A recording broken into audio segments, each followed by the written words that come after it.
মাহফিলের ভিতরে কোন ব্যক্তি যখন আসে, মাহফিলের যেটা গেট থাকে ওই গেটের ভিতরে দুইজন ফেরেশতা দাঁড়াইয়া থাকে। একজন মানুষ মাহফিলের ভিতরে ঢুকতেছে, মানুষটা গুনাহগার, কাসকার, বদকার, শিরক পুরা করে নাই। ওই ফেরেশতা দুইজন আল্লাহকে ডাক দিয়া কয়, মাবুদ, এই যে তোমার বান্দা মাহফিলের ভিতরে ঢুকতেছে, জান্নাতের বাগিচার ভিতরে ঢুকতেছে, যেখানে ঢুকলে কোনো গুনাহ থাকে না, এ মাওলা তোমার এই বান্দার ভিতরে ঢুকতেছে, তোমার বান্দা তো গুনাহগার, খাসকার, বদকার, মাওলা গো তোমার এই বান্দা সবার মাহফিলের ভিতরে ঢুকতেছে। আল্লাহ বলে, এ ফেরেশতা, দেরি করিস না, দেরি করিস না, আমার এই বান্দার গুনাহগুলো অন্য দুইজন ফেরেশতা এনে তাদের ঘাড়ের ভিতরে তুলে দে। জোরে বলেন সুবহানাল্লাহ। এ আল্লাহর গোলামেরা, নবীর উম্মতেরা, শুধু তাই নয়, শুধু তাই নয়, মানুষটা মাহফিলের ভিতরে আসলো, মাহফিলের ভিতরে বসে গেল, আল্লাহ একটা কুমুলিয়াত হজের সওয়াব লিখে দিল। হাদিস কোরআনের কথা শুনলো, একটা কথার বদলায় এক বছর মাকবুল নাফিল ইবাদত করার সওয়াব লিখে দিল।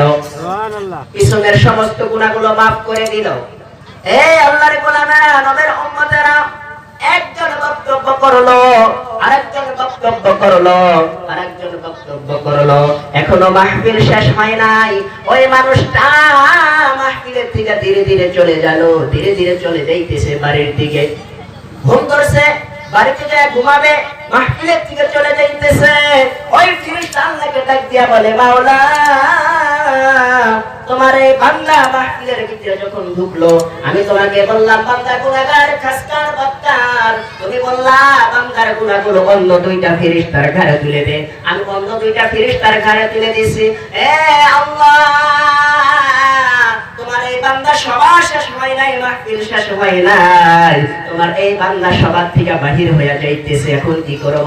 আল্লাহ বলে, ফেরেশতা, ওই ফেরেশতা দুইজনকে ডাক দিয়া তার গুনাহগুলো তার ঘাড়ের ভিতরে তুলে দে। জোরে বলেন নাউজুবিল্লাহ। আপনারা কি করবেন আজকে? শেষ করে শেষ হওয়া পর্যন্ত থাকবেন? থাকবো করবেন ইনশাআল্লাহ। আগেই যাবেন, আগে যদি জানিয়ে আইছেন তাই নিয়ে যাবেন, আর শেষ করে গেলে কিছু নিয়ে যাবেন, শেষ করে গেলে কিছু নিয়ে যাবেন, হজের সওয়াব পাবেন, পিছনের গুনাহগুলো আল্লাহ maaf করে দিবে। একটা কথার বদলে এক বছর মাকবুল নাফিল ইবাদত করার সওয়াব পাবেন। নিয়ত থাকতে হবে ইখলাস। ইন্নামাল আ'মালু বিন্নিয়াত। নিয়ত যদি সহি থাকে, আল্লাহ মনের জায়েজ মুকাসসাদ পুরা করে দেয়।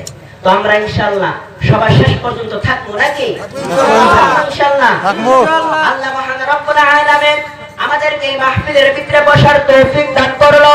এই মাহফিলটা সাধারণ মাহফিল না, এই মাহফিলের ভিতরে বসলে এত ফায়দা হয়, এত লাভ হয়। বান্দারে, এই আল্লাহর গোলামেরা, এই নবীর উম্মতেরা, আল্লাহ এই মাহফিলের ভিতরে বসার তৌফিক দিয়েছে, কিয়ামত পর্যন্ত যদি আল্লাহর শুকরিয়া আদায় করতে থাকি, এই মাহফিলে বসতে দিল, এর শুকরিয়া আদায় করে শেষ করতে পারবো না। যে আল্লাহ আমাদেরকে এই মাহফিলের ভিতরে বসার তৌফিক দান করলো, সেই আল্লাহর ছোট্ট একটা শুকরিয়া আদায় করে সবাই বলি আলহামদুলিল্লাহ। আওয়াজ হয় নাই, জোরে আলহামদুলিল্লাহ। এই আল্লাহর গোলাম, এই নবীর উম্মত, দয়ার নবী, মায়ার নবী, গুনাহগার উম্মতের লাইগে কত কিছু করলেন। তাইফের ভিতরে গেলেন, মানুষ সিরাতুল জাহিমের দিকে চলতেছে, জাহান্নামের দিকে চলতেছে, তাদেরকে বলতেছে তোমরা আসো এই দিকে, ইহদিনাস সিরাতুল মুস্তাকিম, এই রাস্তায় চললে বিধি হিসাবে জান্নাতে যাবে, দুনিয়াতেও কামিয়াবি হবে, আখিরাতেও কামিয়াবি হবে। তোমরা পড়ো লা ইলাহা ইল্লাল্লাহু মুহাম্মাদুর রাসূলুল্লাহ, সবাই বলেন সাল্লাল্লাহু আলাইহি ওয়াসাল্লাম। দুনিয়াতে জান্নাতে কামিয়াবি হবে। এই আল্লাহর গোলামেরা, নবীর উম্মতেরা, নবী মানুষকে ভালোর দিকে ডাকতেছে, আর মানুষগুলা কি করলো? গরম পানি করে নবীর গায়ে ছিটাইয়া দেয়, পাথর মারে, পাথর মারে, শরীর কেটে কেটে রক্ত বাহির হইয়া জুতা মোবারক রক্তে লাল হইয়া যায়। সেই নবী এত কষ্ট করলো, উম্মতের লাগিয়া এত কান্দিল, সেই নবীর উপরে ছোট্ট একটা দরুদ পড়ি, সবাই বলি সাল্লাল্লাহু আলাইহি ওয়াসাল্লাম। আর একটু জোরে সাল্লাল্লাহু আলাইহি ওয়াসাল্লাম। এই আল্লাহর গোলাম, এই নবীর উম্মত, আমরা দাবি করি নবীর উম্মত, আমরা দাবি করি আল্লাহর গোলাম,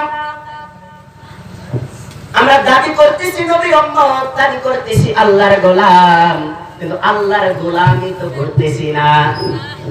করতেছি তো আল্লাহর গোলামি করে করে আল্লাহর গোলামি না, আমরা আল্লাহর গোলামি করতেছি না। একজনে কামলা দেয় না, তাও তো আমি কামলা, কামলা না দিয়ে আমি কামলা, কামলা দেওয়া লাগবে, পরে গোয়া লাগবে আমি কামলা। তো আল্লাহর হুকুম মানা লাগবে, আল্লাহ যা যা বলছে তা তা করা লাগবে, তো তখন কোয়া লাগবে যে আমি আল্লাহর গোলাম। কিন্তু আল্লাহ যা বলছে তা আমি করতেছি না, কিন্তু আমি বলতেছি যে আমি আল্লাহর গোলাম। এই দুনিয়াতে কয়দিন থাকবা? দুনিয়া একদিন সারা লাগবে। আজকে আপনাদের এখানে উন্নতি